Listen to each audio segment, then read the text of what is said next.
เอานุชอยู่บ้านบ่เนาะนุชไอ้กลับมาแล้วใช่นุชบ่นี่เห็นทั้งหลังนี่อ้าวนุชบ่แมนเอาอ้ายมา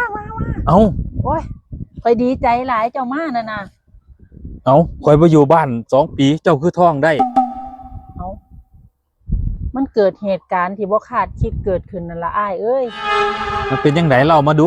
มันมีคนขึ้นหาคอยเอ้าแล้วเจ้าไม่ได้ล็อกบ้านล็อกเงี้ยนบ่มันคือเขามาได้ล็อกอยู่ฟังก่อนล็อกอยู่แต่เขาน่ะงัดเขาไปหาคอย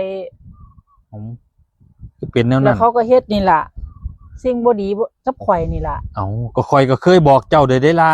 บอกว่าจังได๋ถ้าเขาจับข้างบนให้บอกว่ายา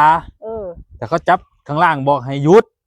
ข่อยก็เฮ็ดตามที่เจ้าบอกนั่นล่ะโอ้ยแล้วมันคือเป็นจังซี่ได้เอ้าก็มันจับพร้อมกันเนาะมันจับเทิงบนเทิงล่างพร้อมกันข่อยก็บอกว่าอย่าหยุดข่อยบอกจังซี่อย่าหยุดแต่มันจับพร้อมกันพอมันจับบนข่อยก็บอกว่าอย่าพอมันจับล่างข่อยก็บอกว่าหยุดอันนี้มันจับพร้อมกันข่อยก็บอกว่าอย่าหยุดมันจะใส่อย่างเดียวเลยมันจะนำอย่างเดียวเลยข่อยบอกแล้วว่าอย่าหยุดข่อยยิงห้องมันแฮงใส่อย่างเดียวเลยมันบ่หยุดเลยบ่คนมันก็เลยเป็นจังซี่ล่ะเนี่ย